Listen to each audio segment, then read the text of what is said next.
आप सभी का मेरे वीडियो में बहुत बहुत स्वागत है। आइए चलते हैं नए वीडियो के साथ। इस वीडियो में हम देखेंगे जो महिला सुपरवाइजर की भर्ती हो रही है उसके अंतर्गत आए हुए रैंक में कितने रैंक तक के खुली सीधी भर्ती और परिसीमित सीधी भर्ती में लगने का चांस बन सकता है। तो देखिए दोस्तों, सबसे पहले हम देखेंगे सुपरवाइजर का खुली सीधी भर्ती के अंतर्गत आप देख पा रहे होंगे जो नंबर आया हुआ है ना। तो फर्स्ट रैंक वाले का जो नंबर है वो है 84,278। इतने अंक जो है 100 में उनका आया हुआ है। इस प्रकार से जो है ये खुली सीधी भर्ती का है। तो आप देख पा रहे होंगे अधिकतर संख्या जो है आपको देखने को मिलेगी यहाँ पास जनरल से। जैसे तो जनरल में कितने होंगे, तो आप देखेंगे कि जनरल का पोस्ट जो है 91 पोस्ट है खुली सीधी भर्ती में, है ना। तो 91 पोस्ट के लिए आप मान करके चलिए जो 91 नंबर तक है उनका तो जो है जगह बिल्कुल क्लियर है कि उनको मिलेगा ही, है ना। उसके बाद तक और ज़्यादा कितने रैंक तक मिल सकता है ये जो है आगे हम डिस्कशन करेंगे। इसी प्रकार से आप देखेंगे कि जो परिसीमित सीधी भर्ती है ना, तो परिसीमित सीधी भर्ती वाले लोग का जो है नंबर थोड़ा सा कम है। तो देखिए दोस्तों, परिसीमित सीधी भर्ती, तो परिसीमित के अंतर्गत वे आते हैं जो पहले से आंगनबाड़ी केंद्रों में कार्यरत हैं। तो इनका जो है पहला रैंक आप देख पा रहे होंगे 75.765। ये जो है नंबर जिनका आया हुआ है उनका पहला रैंक बना हुआ है। तो इनमें भी जिनका रैंक जो है आया हुआ है 90-92 तक, वो जो है अपने आप को बिल्कुल क्लियर मान करके चलिए। अब आइए इसी के बारे में थोड़ा सा डिस्कशन करते हैं कि कितना पोस्ट है और उस हिसाब से आपको कितना रैंक अगर आप लाए हुए हैं तो आप अपने आप को बिल्कुल इसमें संभावित मान करके चलिए कि आपका सिलेक्शन हो सकता है। तो आइए, तो देखिए दोस्तों, महिला पर्यवेक्षक खुली सीधी भर्ती में कट ऑफ रैंक के बारे में हम देखेंगे। तो खुली सीधी भर्ती के अंतर्गत सबसे पहले देखते हैं जनरल का पोस्ट जो है कितना था। तो जनरल में जो है पोस्ट आप देखेंगे तो 92 पोस्ट जो है खुली सीधी भर्ती के अंतर्गत रखा गया था।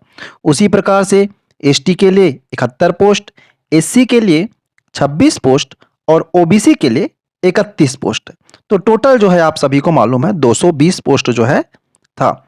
और बताया ये जा रहा है इसमें से 15 पोस्ट जो है दिव्यांग के लिए अलग किया जाएगा, है ना। तो इस हिसाब से हम देखेंगे कि जनरल को जो है कितना रैंक तक लाना पड़ेगा। तो आप सभी को मालूम है 92 पोस्ट है, तो 92 तो जो है उनका कंप्लीट इतने रैंक तक जिनका आया हुआ है उसका है। फिर भी अगर आपका रैंक जो है 100 तक है तो आप मान करके चलिए जो आप जनरल में सिलेक्शन होने मतलब चांस जो है बहुत ज़्यादा है। क्योंकि बहुत सारे ऐसे कैंडिडेट, महिला कैंडिडेट जो है दूसरे विभाग में हैं या दूसरा परीक्षा दिए हुए हैं, उनका भी सिलेक्शन इसके अंतर्गत हुआ होगा। तो वो अगर लेना चाह रहे तो ले भी रहेंगे, लेकिन बहुत से ऐसे कैंडिडेट हैं जो नहीं लेते। इस हिसाब से जो है आप जिनका रैंक 100 तक आया हुआ है वो अपने आप को बिल्कुल सिक्योर मान करके चलिए। उसी प्रकार से देखेंगे जो एसटी कैंडिडेट हैं, है ना। तो जो एसटी कैंडिडेट हैं उनका बताया जा रहा है कि 1800, इसमें अगर आप देखेंगे गिन करके तो 1800 रैंक तक के जो है एसटी कैंडिडेट जो है वो अपने आप को क्या है सिक्योर मान करके चलिए। उसी प्रकार से एससी कैंडिडेट, तो एससी का जो है 26 पोस्ट है। तो एससी कैंडिडेट जो है इसमें 420 तक अगर आपका रैंक 450 मान के चले, 420 से 450 तक का, तो 450 तक के मान करके चलिए। परंतु क्या है किस पोस्ट से जो दिव्यांग है ना 15, उस 15 दिव्यांग को कहाँ किस पोस्ट से निकाला जाएगा ये पता नहीं है। तो 420 से 450 रैंक तक अगर आपका आया हुआ है एससी में तो आप अपने आप को सिक्योर मान करके चलिए। उसी प्रकार से ओबीसी में अगर आपका 140 तक अगर आया हुआ है ना, 140 रैंक अगर आपका आया हुआ है तो आप ओबीसी में सिक्योर मान करके चलिए। क्योंकि अधिक लोगों का 92 में कम से कम 75 लोग जो हैं वो जनरल में जाएंगे ओबीसी के, क्योंकि जो है 92 तक आप अगर आप गिनोगे तो आपको पता चल जाएगा। उसी प्रकार से आइए देखते हैं तो परिसीमित सीधी भर्ती में कितने रैंक तक के लोगों को जो है चांस बन रहा है। तो देखिए दोस्तों, परिसीमित सीधी भर्ती में, तो परिसीमित के अंतर्गत आपको पता है कि जनरल जो था, तो जनरल में कितना पोस्ट है परिसीमित में, तो जनरल में जो है 92 पोस्ट जो है परिसीमित में है। उसी प्रकार से एसटी में 70 पोस्ट है और एससी में 27 पोस्ट है और ओबीसी में 31 पोस्ट।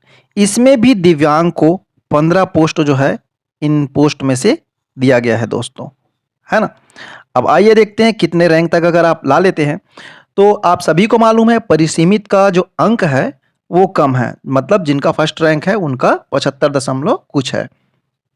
तो जनरल में, अगर जनरल में आपका आया हुआ है 95, तो आप जो है अपने आप को सिक्योर मान करके चलिए, क्योंकि परिसीमित में वही लोग भरे हुए हैं जिनको महिला पर्यवेक्षक में लगना है और पहले से वो कार्यरत हैं। तो इनके रैंक जो है ज़्यादा दूर नहीं जाएंगे, मतलब बोलने का मतलब रैंक ज़्यादा नीचे नहीं गिरेगा। परंतु जो खुली सीधी भर्ती था उसमें ओपन कोई भी जो है उसमें फॉर्म भरे हुए थे। अब देखिए एसटी के अंतर्गत आप देखोगे तो जिनका रैंक 600 तक आया हुआ है, 600 रैंक तक अगर एसटी में आया हुआ है तो वो जो है अपने आप को बिल्कुल सिक्योर मान करके चलिए। उसी प्रकार से एससी में, तो एससी कैंडिडेट के अंतर्गत जिनका रैंक 230 तक आया हुआ है, तो वो 230 तक है, वो अपने आप को सिक्योर मान करके चलिए। और आप अपने रैंक को एक बार और काउंट कर लेंगे, जो नंबर आया हुआ है मेरिट लिस्ट उससे मिला लेंगे तो और ज़्यादा कंफर्म हो जाएंगे। उसी प्रकार से ओबीसी का अगर देखेंगे तो ओबीसी का जिनका रैंक 150 तक है, या मान के चलिए 155, है ना, इतने तक आए हैं वो सिक्योर हैं। और अगर दिव्यांग से अगर ज़्यादा से ज़्यादा ओबीसी से निकाल दिया जाए तो 2-3 रैंक आप नीचे भी ले सकते हैं, लेकिन जितना मैं बताया हूँ वो संभावित है। इतने रैंक तक के लोगों का सीधी भर्ती के अंतर्गत होने की संभावना बहुत अधिक है। मेरी जानकारी आपको अच्छी लगी हो तो इस वीडियो को आप लाइक कर दीजिए और चैनल में पहली बार हैं तो इसे आप सब्सक्राइब कर दीजिए। Thank you.